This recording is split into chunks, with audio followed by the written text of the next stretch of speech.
Good evening, and we're happy that you have us as your guest once more. Welcome to the month of November 2019. The end of the year is fast approaching. It's another edition of this wonderful program called Nimasa this week, which is a compendium of the happenings of the maritime industry. Today we'll be bringing you a report on a workshop on safety of non-convention vessels operating in the Nigerian waters. The federal government of Nigeria, through the Ministry of Transportation, has done so much in managing marine litter in Nigeria. We shall serve you the details in today's episode of the program.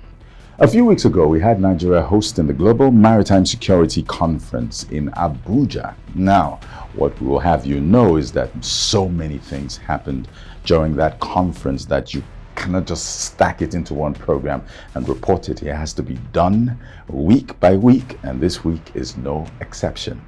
And that's what we're going to have on Nimasa this week. It's going to be a wonderful package. Stay with us.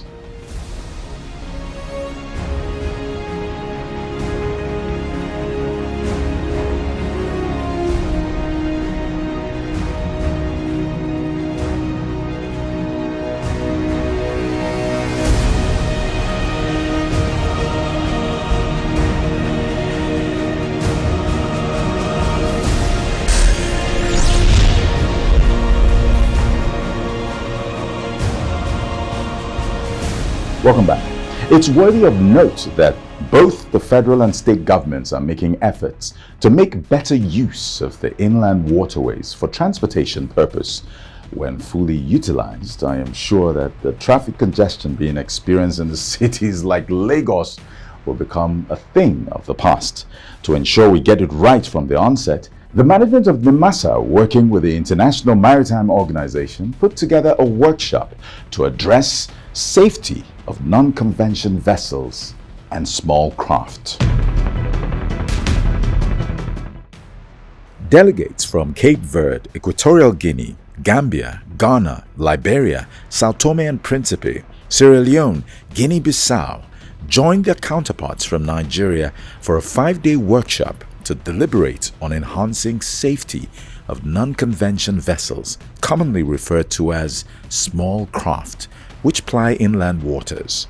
They are not covered by IMO conventions, including the International Convention for Safety of Life at Sea, SOLAS 1974, as amended. Since inland waterways are now a major component of achieving efficient intermodal transportation in large cities such as Lagos, a workshop like this becomes very essential.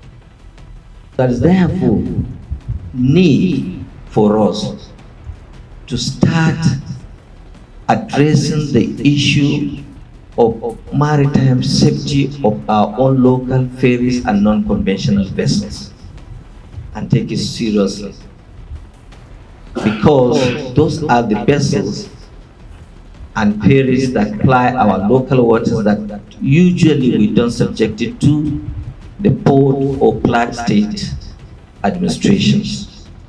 In so doing, we will be able to avert a lot of accidents and problems that do occur as a result of carelessness and recklessness of the operators.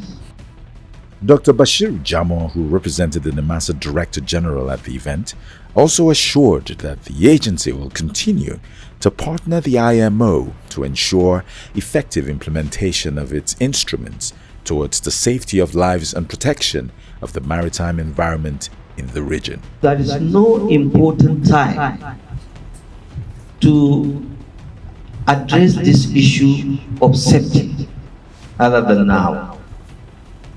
I am very happy and delighted to see our neighboring countries, friends and colleagues here gathered up this morning to propose solution to this important issue of safety at sea.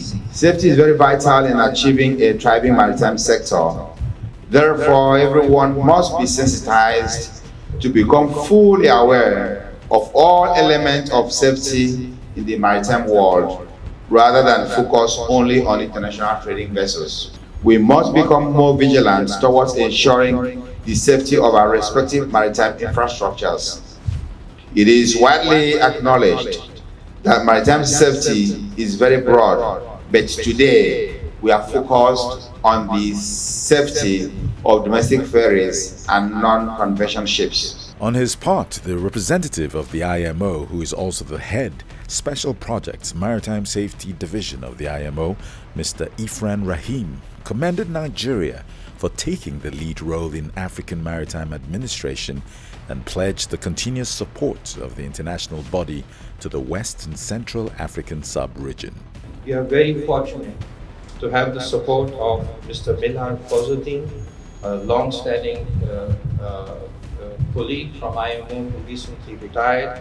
He is the lead consultant for this event, and Captain Abubakar Diop in taking the workshop forward. I hope that the participants to this workshop will take advantage of their knowledge, wisdom, and experience over the coming days. The regional workshop was organized under the IMO Technical Cooperation Program and is aimed at building institutional capacity towards enhancing the safety of non-convention vessels in the West and Central African region.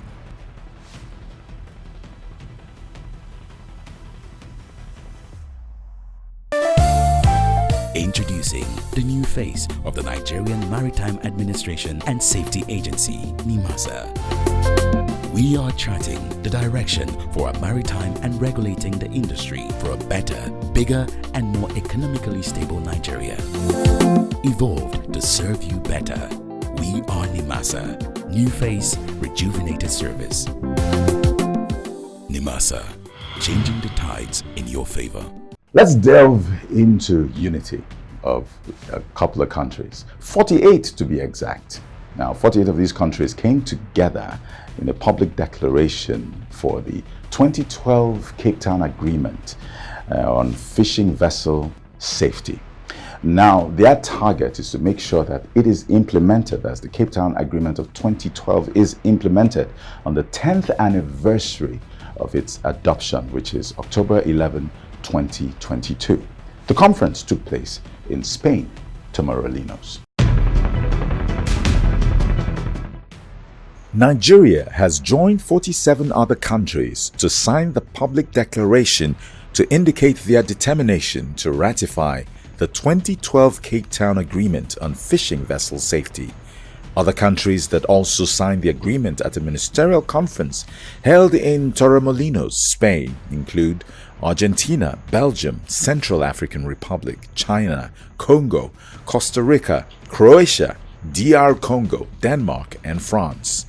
Gabon, Germany, Ghana, Guinea, Guinea-Bissau, Lebanon, Liberia, Marshall Islands, Mozambique, Namibia, Netherlands, New Zealand, Norway, Sierra Leone, South Africa, Spain, Togo, Uganda, and United Kingdom also signed the agreement. The Cape Town Agreement includes mandatory safety measures for fishing vessels of 24 meters, 79 feet in length, and also, although adopted in 2012, it will only enter into force after at least 22 states with an aggregate 3,600 fishing vessels of 24 meters in length and over operating on the high seas have expressed their consent to be bound by it.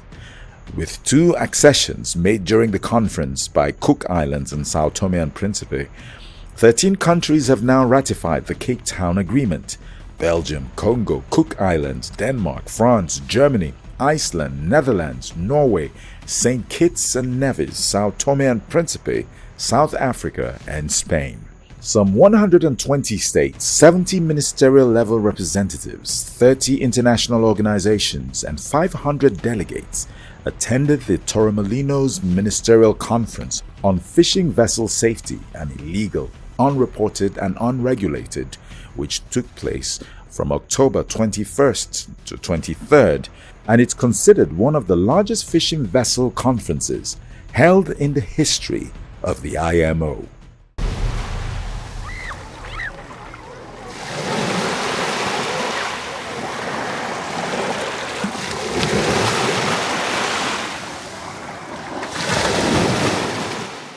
Let's pay attention to one of the scourges of the oceans, and that is marine litter. We cannot overemphasize the degrading effect that that has on the oceans and subsequently on the running of maritime business.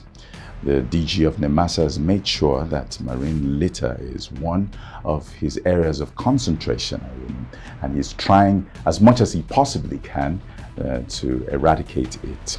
Well, we have a report on marine litter so that you understand the enormity of this problem and the steps taken to tackle it.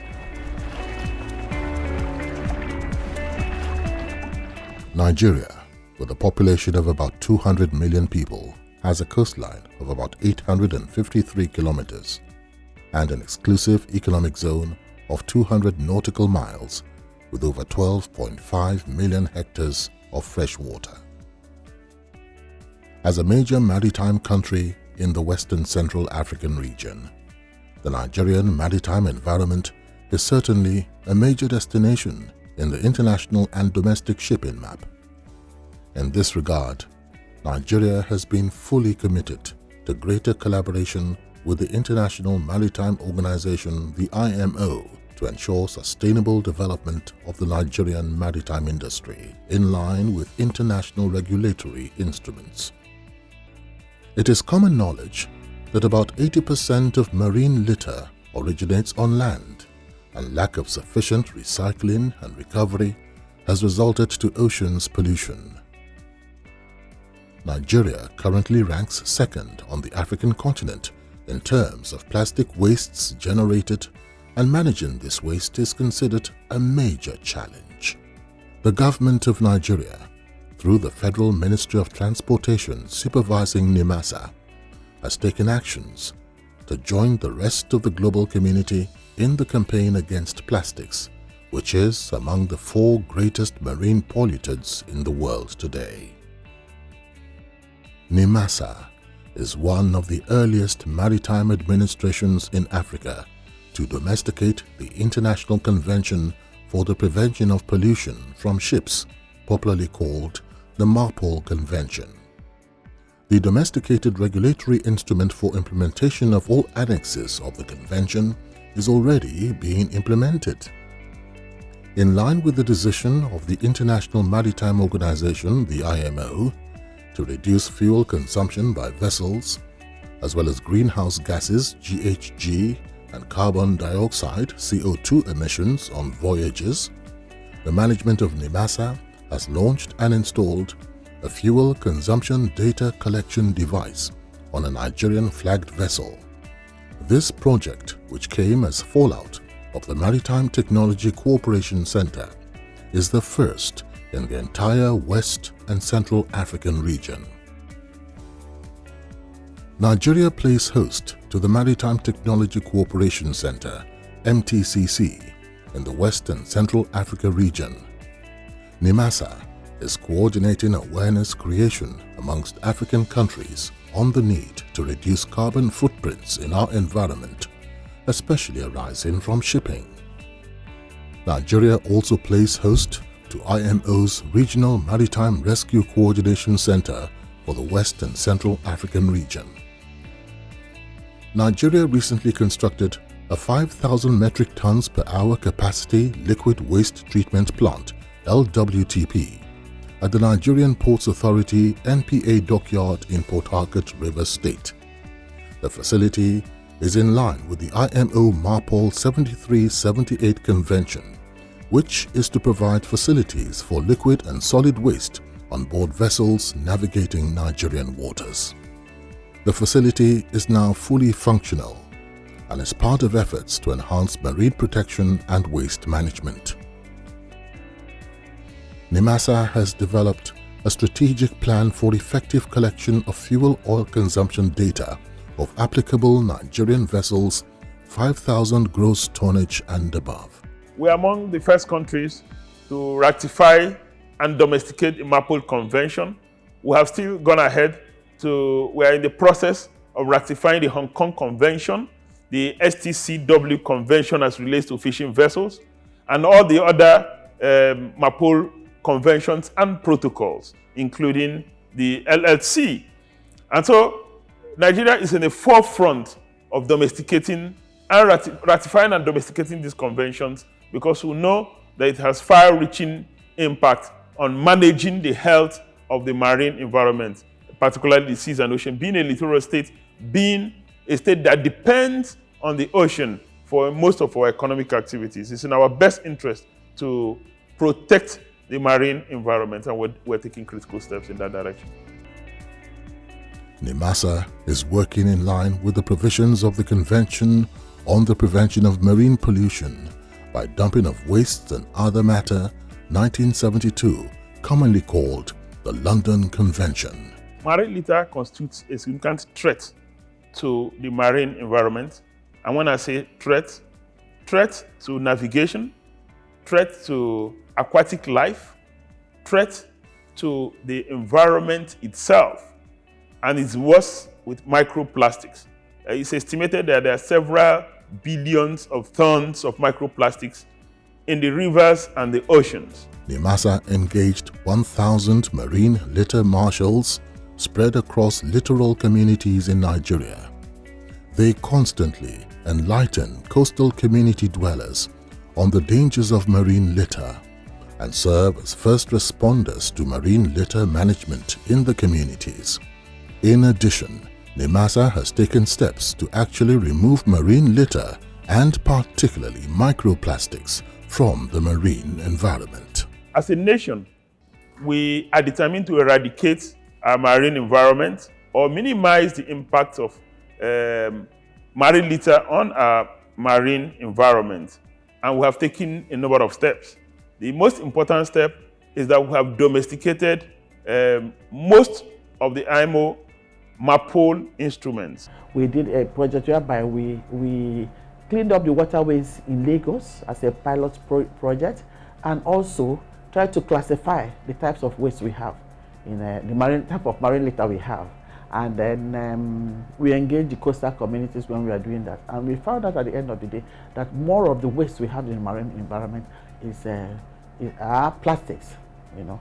So, and after that now, Nimasa now tried to do kind of feasibility studies to identify major hotspots of marine litter in the entire coastline of Nigeria, starting from Lagos to Calabar. Our work is to orientate the people on how to do away with the waste and to stop them from not depositing waste into the river or into the shorelines.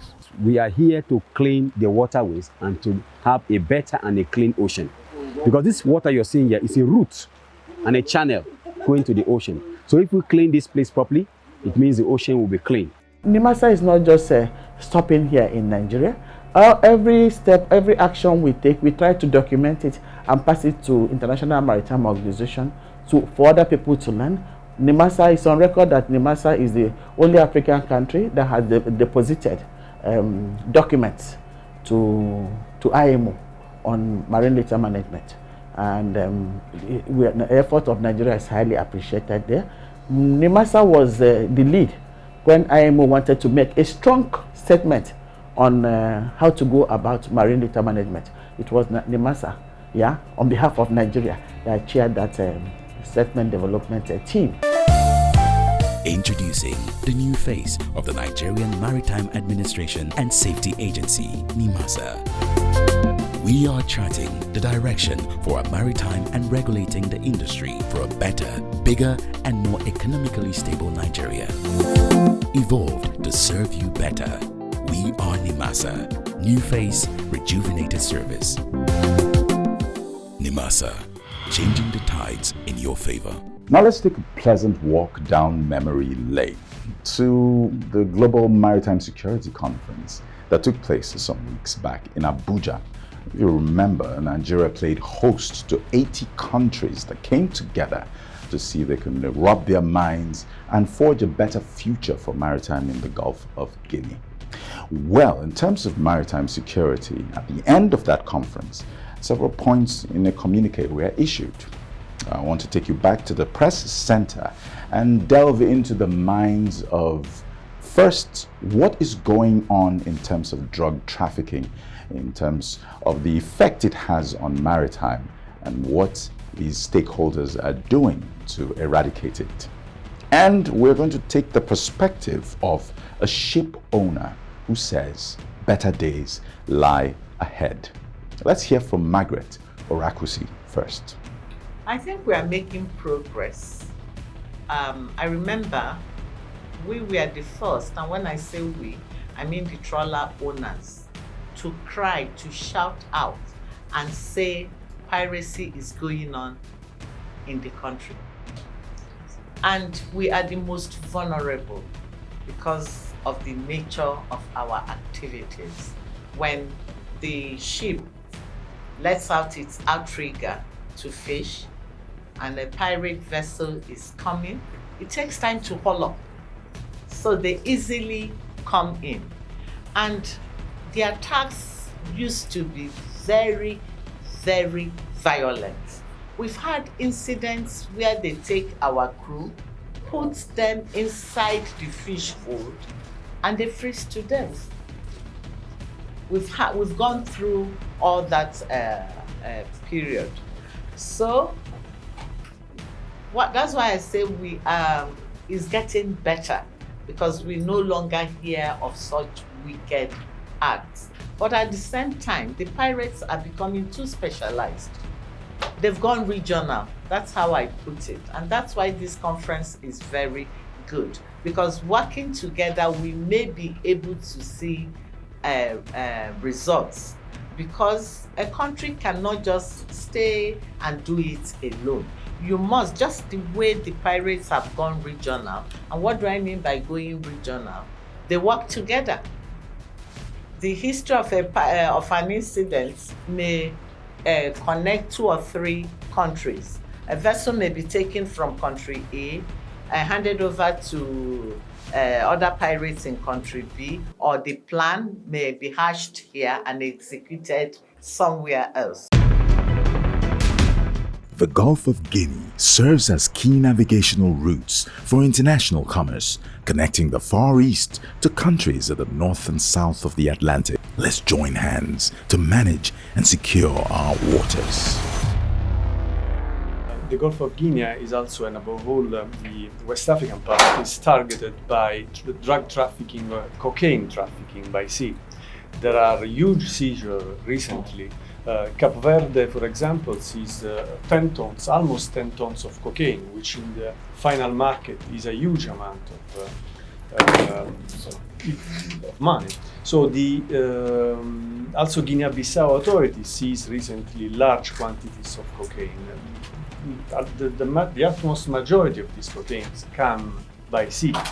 And we need countries to, and then I would reconnect to the legal harmonization element, countries to implement into their legal framework the possibility to board vessels at sea which are involved in drug trafficking, in order for seizing the drug before these drugs touches the land.